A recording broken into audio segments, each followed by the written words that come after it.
আজকের রেসিপির জন্য এখানে একটা বাঁধাকপি নিয়েছি, কেটে নিচ্ছি। বাঁধাকপি কেটে নিয়েছি। সর্ষের তেল গরম হয়ে গেছে, আলু ভেজে নেব।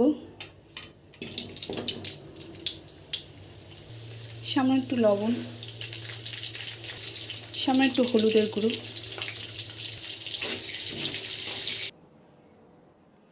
ফোড়নের জন্য শুকনো লঙ্কা, তেজপাতা, 1 চামচ গোটা জিরে,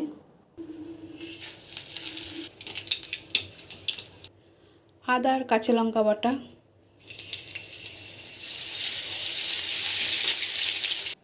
হলুদ গুঁড়ো, লঙ্কার গুঁড়ো, জিরে গুঁড়ো, টমেটো কুচি,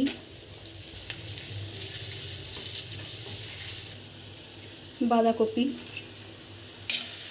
পরিমাণ মতো লবণ, কাঁচা লঙ্কা, আলু।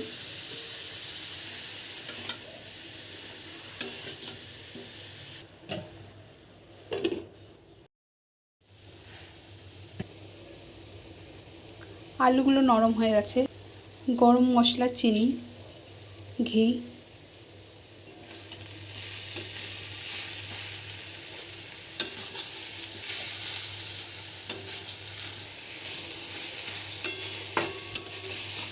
এটা আমার রেডি হয়ে গেছে। গ্যাসের ফ্লেমটা অফ করে দিচ্ছি।